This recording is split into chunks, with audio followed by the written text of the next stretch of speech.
Hello students, जैसे कि आजकल एडमिशन चल रहा है पॉलिटेक्निक और इंजीनियरिंग कॉलेज में। तो आज ही एक स्टूडेंट ने रिक्वेस्ट की कि सर ब्रांच कौन सी लें, कौन सी ब्रांच अच्छी है।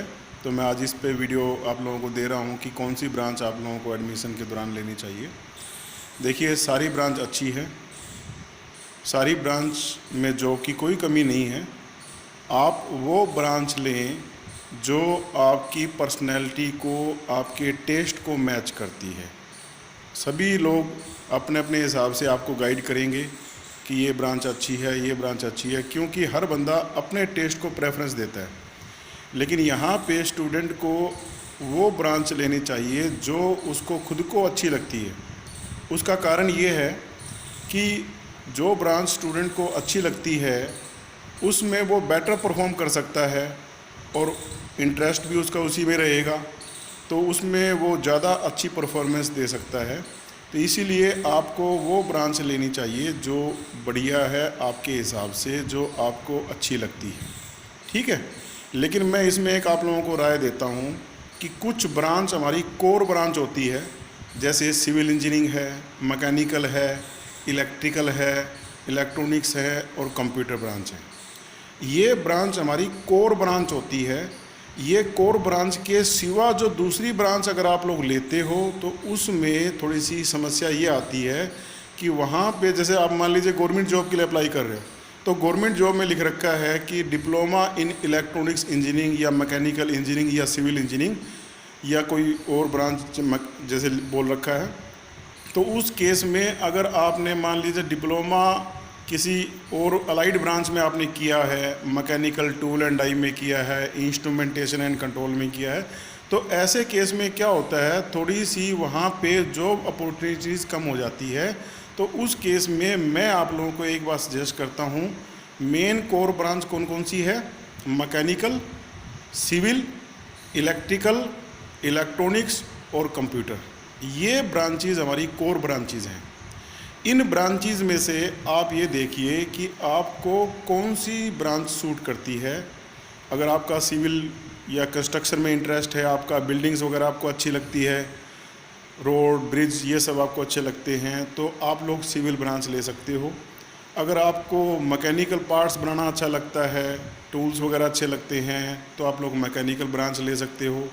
अगर आपको इलेक्ट्रिकल्स, मान लो बिजली बोर्ड में जैसे जेई की पोस्ट निकलती है, एसडीओ की पोस्ट निकलती है, तो उसमें ज़्यादातर डिमांड इलेक्ट्रिकल ब्रांच की रहती है, तो आप इलेक्ट्रिकल ब्रांच ले सकते हो। इसी प्रकार से जो इलेक्ट्रॉनिक्स ब्रांच है उसका बहुत सारी जॉब है जहाँ पे इलेक्ट्रॉनिक्स की रिक्वायरमेंट रहती है, क्योंकि इलेक्ट्रॉनिक्स ब्रांच जो है वो हर एक फील्ड में काम आती है।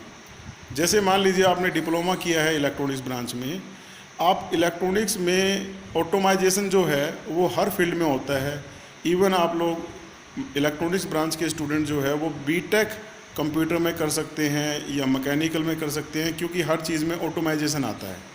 मैं नहीं कहता कोई ब्रांच आप इलेक्ट्रॉनिक्स ब्रांच अच्छी है या कोई और ब्रांच अच्छी है। मैं आपको ये कहता हूँ कि आप लोग कोर ब्रांच में एडमिशन लीजिए, उसमें आप लोगों को बेटर रहेगा। ठीक है। आप डिप्लोमा करने के बाद में किसी और दूसरी ब्रांच में बीटेक कर सकते हैं। कोई भी ब्रांच में अगर आप डिप्लोमा करेंगे तो आपको किसी दूसरी ब्रांच में सेकेंड ईयर में सीधा आपको एडमिशन मिल जाएगा। ठीक है। डिप्लोमा जो बच्चे स्टूडेंट 10वीं कर रहे हैं वो अगर इंजीनियरिंग फील्ड में आना चाहते हैं तो ये एक इजी वे है कि आप लोग सीधा डिप्लोमा में एडमिशन लीजिए। 3 साल में डिप्लोमा आपका हो जाएगा। उसके बाद में सीधा आपको, अगर आपने बीटेक करनी है तो आपको सीधा बीटेक में सेकेंड ईयर में एडमिशन मिल जाएगा। आपको कोई भी ब्रांच अगर आपने वहाँ चेंज करनी है तो आप ब्रांच ले सकते हैं। At the mean time diploma करके अगर आप जॉब करना चाहते हैं तो आप जॉब के लिए सीधे अप्लाई कर सकते हैं। आप प्राइवेट जॉब करते हुए भी कई सारी कंपनी है जो मौका देती है स्टूडेंट्स को कि वो बीटेक करना चाहते हैं, तो अपने खर्चे पे भी वो आपको बीटेक करवाती है। आपका सारा खर्चा, एडमिशन का खर्चा वो सारा पे करती है कंपनी आपकी। तो उस केस में आपको यहाँ पे बेनिफिट मिल जाता है। मोरोवर अगर आप बीटेक करते हैं तो 3 साल आपके 10वीं के बाद में डिप्लोमा करने में लगेंगे और 3 साल आप लोगों के बीटेक में लगेंगे, टोटल लगेंगे 6 साल। नहीं तो आप क्या करेंगे, 10वीं के बाद में करेंगे 12वीं, 10+2 करेंगे, 10+2 के बाद में 4 साल आपके बीटेक लगेंगे। तो उस केस में 10+2 करना थोड़ा सा मुश्किल रहता है स्टूडेंट्स के लिए, क्योंकि फिजिक्स केमिस्ट्री मैथ जो है उसमें थोड़े से टफ रहता है। यहाँ आपको ईजी वे मिल जाता है। मोरोवर आप टेक्निकल फील्ड में आ जाते हैं, तो उस केस में टेक्निकल फील्ड में आने पे ये होता है आप लोगों को, जो बच्चा डिप्लोमा करके जाता है उसको प्रैक्टिकल नॉलेज ज़्यादा होती है एज़ कंपेयर जो बच्चा हमारा 10+2 करके जाता है बीटेक करने के लिए। क्योंकि 10+2 में वो ज़्यादा मेहनत करते हैं बीटेक में। हाँ, उनका मैथमेटिकल पोर्शन स्ट्रॉन्ग होता है, लेकिन वो टेक्निकली इतने स्ट्रॉन्ग नहीं होते जितने कि डिप्लोमे के स्टूडेंट स्ट्रॉन्ग होते हैं। क्योंकि डिप्लोमे में वही सब्जेक्ट है जो बीटेक में है, बस बीटेक में वही सब्जेक्ट थोड़े से फालतू करके पढ़ाए जाते हैं। क्योंकि ज़्यादातर आप लोगों का सिलेबस तो डिप्लोमे में ही कवर हो जाता है। नए सब्जेक्ट जो आते हैं वो आपके बीटेक में आते हैं, आपको पढ़ने का एक्सपीरियंस हो जाता है, आप लोग फैमिलियर रहते हो टॉपिक से, तो आप लोग आसानी से वो चीज़ कर सकते हैं। ठीक है, डिप्लोमा करते समय आपकी पर्सनैलिटी में भी निखार आता है, आपको इम्प्रूवमेंट मिलता है काफ़ी हद तक, आप लोगों को पता भी चल जाता है कौन सी ब्रांच बढ़िया है क्या है।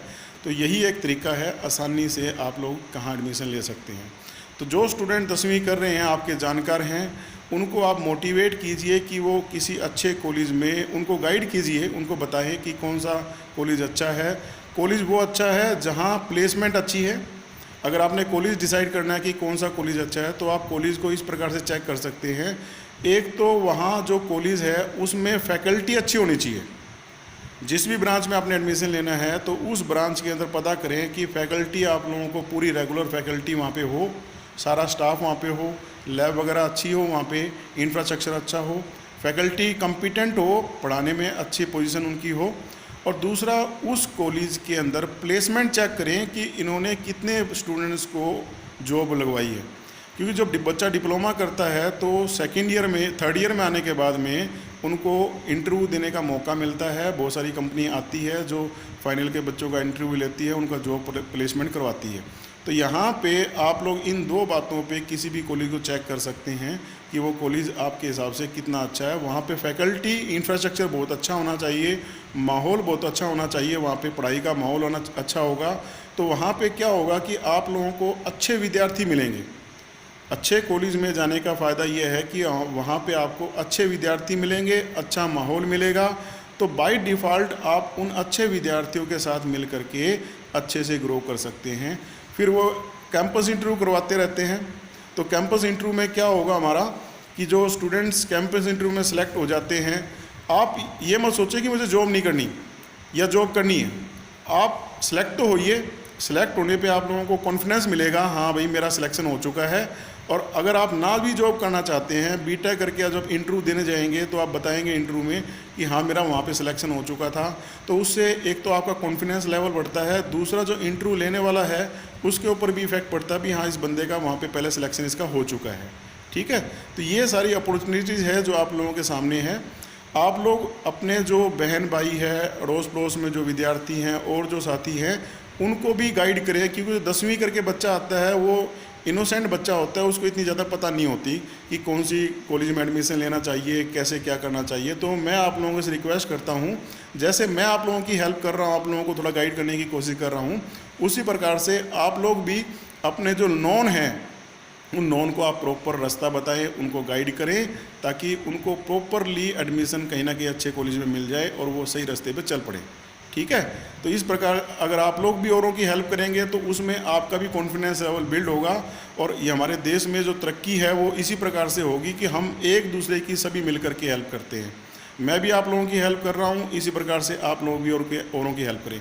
लेकिन एक बात मैं आपको कहता हूँ, बच्चे को गाइड करते समय उसको ब्रांचेस के बारे में, सारी ब्रांचेस के बारे में आप अच्छे से बताएं, लेकिन किसी भी बच्चे को फोर्स ना करें कि आप ये ब्रांच लो। वो बच्चे की खुद की चॉइस के ऊपर छोड़ें, उसको अच्छे से सारी ब्रांचेस के बारे में बता करके फिर चॉइस उसके ऊपर छोड़िए कि भी आपको जो ब्रांच अच्छी लगती है वो ब्रांच लें। ठीक है, क्योंकि होता क्या है, जिसमें बच्चा बेटर फील करता है, हर एक बच्चे का अपना इंटरेस्ट है, वो उसमें बढ़िया परफॉर्मेंस देगा और उस केस में वो अच्छा कैरियर उसका निकल करके आएगा। ठीक है, तो इसी प्रकार से आप लोग औरों को मोटिवेट कीजिए, मैं भी आपके साथ में रहूँगा। जब भी आपकी कोई क्वेरी है आप मेरे को मैसेज कीजिए, मैं आप लोगों की क्वेरी का जवाब भी दूंगा। Okay, thank you, all the best.